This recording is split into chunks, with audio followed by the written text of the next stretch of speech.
Now we review 2008's Blood Monkey!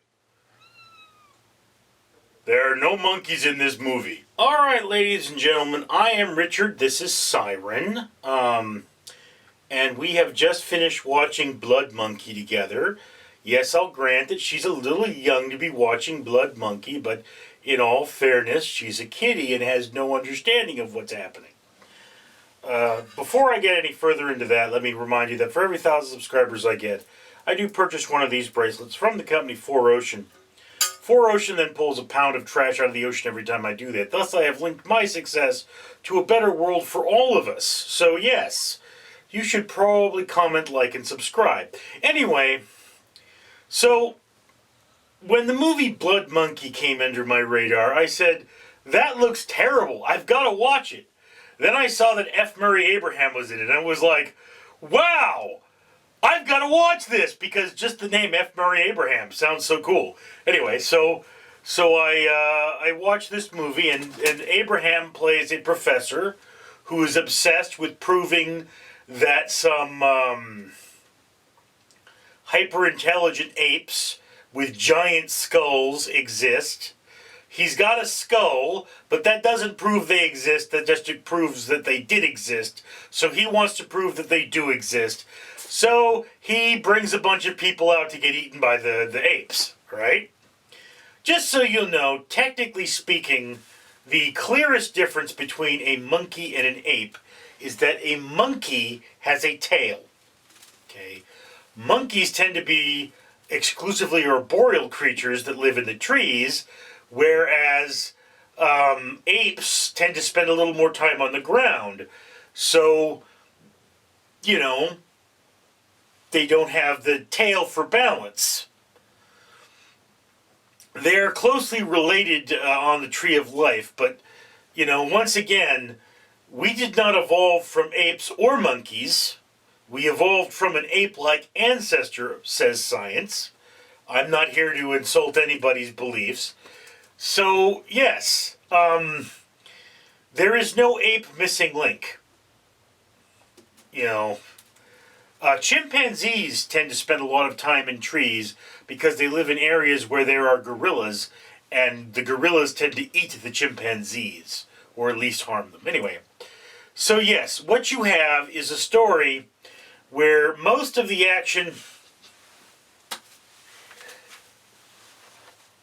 takes place off camera, and people are getting waxed for no reason.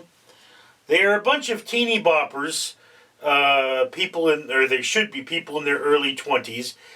They all tend to be slightly built.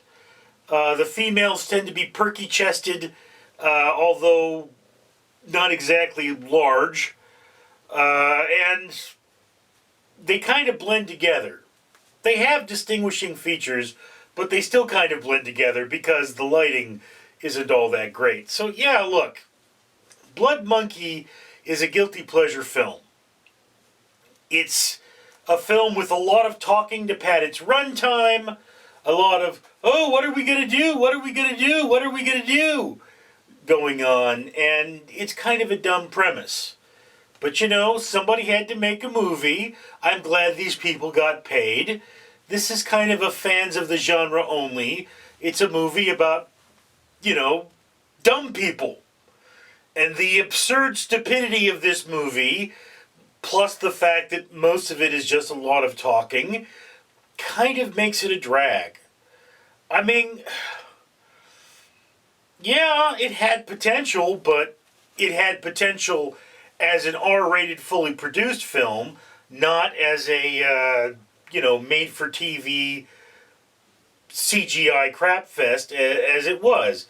And the monster, or monsters, as you might say, were not terribly interesting. They just looked like apes, you know, with teeth. So yeah. Yeah, there's not much in Blood Monkey, unless you're an F. Murray Abraham fan. You're probably not going to enjoy this film all that much. But, you know, again, there are people who just watch bad movies, and I'm one of them. So, is this the worst movie I've seen? No. Not even close. Is it terribly entertaining? You kind of got to have 2 hours to kill to watch this thing. Past that, I mean, look, guys, you should have made this as short a movie as possible to delete the boring parts, which is everybody talking and explaining and all that sort of stuff. And then, even then, the production value is not that great. So yeah, you want a guilty pleasure film? By all means, watch this movie. If you're not into that sort of thing, this is not the movie for you. Anyway, that's just my opinion. I'd love to hear yours down in the comments below. I'm Richard. Salutations, plebeians! It is I, Stephen Miller, emissary and advisor to his dark orange lordship and the real President Donald Trump, reminding you to comment on and like this video, subscribe if you haven't already, or I will suck out your eyes and feed them to my 2 tarantulas, Meredith and Red Bill! Ah!